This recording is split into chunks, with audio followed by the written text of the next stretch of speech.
Hi, are you ready to take on the challenge of sewing your mindset flag? Now take a deep breath if you get frustrated. It will come to some points where you might be challenged. But remember what our mindsets are and give yourself some time to practice as well. So what we're going to do is create a seam on the top of our flags like this, so that we can string them so that they hang above the office hallway, just like this. This is what we're using that green string in our containers, which we went over for, is to double check that it can string like this. So I'll explain how we do this in just a moment. You should double check before that you have your 4 threads, your 4 pins, which is the one with the yellow top, your 4 needles, and your green string before you begin. Keep in mind that you have this sheet here to double check as well. Now I'm going to go through this step by step so you can walk through this with me. So make sure that you have all of your materials ready to go. I have my front of my flag this way. I'm going to flip it around because what we're doing is creating the back side right now. By folding it over, we're just going to fold it over our fingers like this. It doesn't have to be very big. You don't want to do it half of your fabric, just a little bit. And this is again to string this green string through. Now we're going to take a pin and stick it through the back, in the middle, then in the front, pushing it flat up against the fabric. See that? And then pushing it back this way and straightening it out so it lays like this. The reason that we hold our fabric in place with a pin is so that it doesn't move around when we're trying to sew it. Also, now is your time to test before to make sure that this goes all the way through. So I'm testing it from the top. Does this string through? Yep, I'm going to bunch it up, and if it can pull through,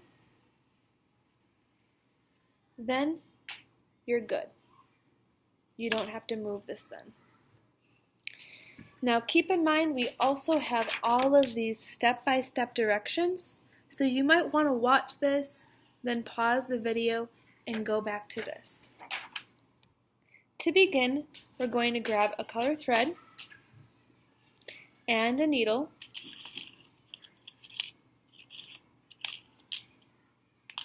and taking one hand with our thread and then spreading it out. Whoops! If that happens, just pick it up. Spreading it out to our arm.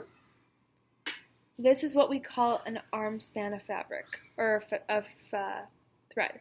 Then I'm going to cut this here, cut that, put my thread back for others to use, and then we have to practice threading this through our eye of our needle. This can be a little bit of a challenge. I make sure that I have my hands close to the end of my string here, so I have a little bit more control, and I've been practicing this for a long time, so it's a little bit easier for me. You just have to have a steady hand, you have to be careful, and then pull it through. A lot of the time people have been making their knots up here. Our knots are at the bottom of our string. But we only have one string, so what we're going to do is take our string that's at the top here, see this one, and pull it down till it meets the bottom. So now our string is in half. We have 2 strings actually. You see those 2 strings? And then at the opposite end, not where our needle is, but at the end of our string, we're going to make a knot. Knot can be a little bit difficult, so watch these steps. I'm going to hold my string tight like this, or taut, wrap it around my finger, cross my fingers so I have an X. You see that X? Then I can hold it with my 2 fingers, and then my string that's behind goes around and through my loop and pull it. Now you have just a tiny little knot like that. Next, we're going to then pin it, or start sewing it on the back side. You want to find the end, not the top, but the bottom of your flap. And we're going to push this through at that spot here. Push it through, pull it. So now I'm at the front of my fabric where my name is. And we're going to make what we call a stitch. I'm going to make sure that I don't have my knot through. So I'm going to double check that my knot is on the back side. You see where that knot is? Right here? That's on the back side of my fabric where my pin is. I'm going to make a stitch on the front though by just jumping my needle from one spot down a little bit and pushing it through. See that? When I pull it,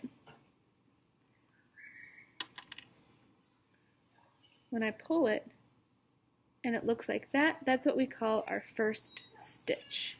The stitch is the thread that we see when we're sewing.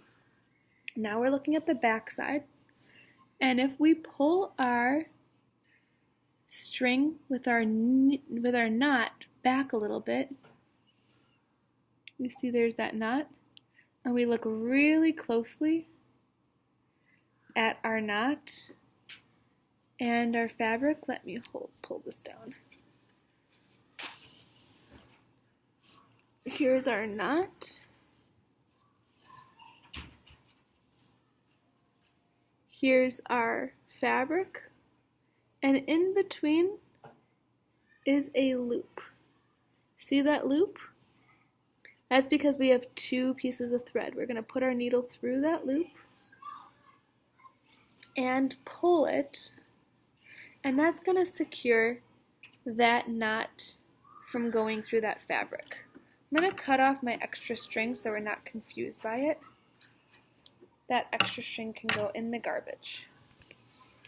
Next then, we're going to jump and make continuous stitches from this side all the way to this side. So I'm going to continue to jump, push it through, and pull it. And not too hard so you don't want this to start puckering like it did. I'll show you a second again. Push it through and pull it. If it starts to get caught, just undo it with your fingers and pull it through. No big deal.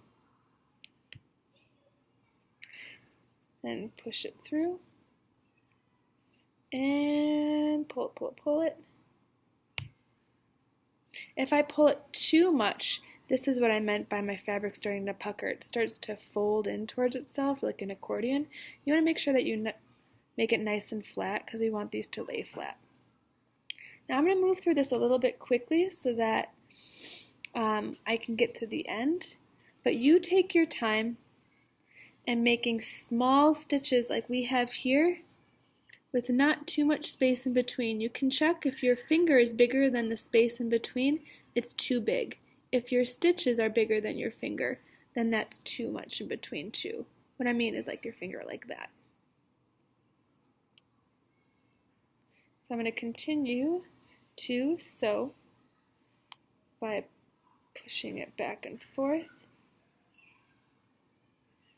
And I'm doing a trick here, like the accordion fold that I told us not to do, but I'm making sure that when I pull it all the way through and lay it down flat. See like that? Now I got to the end. I've got my stitches in the front. Now I'm at the end, and I end it in the back. I'm going to take my string, and I've got lots of string left here. So if you have anything less than the length of your needle, you're going to have to end it before that.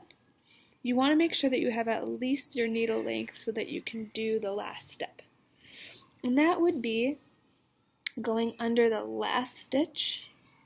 You see this last stitch here? I'm going underneath that loop. I'm pulling it through. And now we see this loop here. We're going to go through this loop and pull that one all the way down till you get a knot. I'm going to show you again. Go underneath the stitch, go through that loop, and pull it down to the fabric till you get a knot, like we do right there. Then you can cut it. I'm going to take my extra string off of my needle. My needle goes back in my white bucket. I'm going to try this out by pulling off my pin, putting that back, pushing this through here, trying it again to make sure that it's going to be able to be strung. See how I bunched it up? Then I pull it through. If it holds like this without empty spaces and it's nice and secure, then you are all done sewing. Give yourself a silent cheer. That was a lot of work. Next step is to start drawing out your symbols on the front side with your name. Have fun.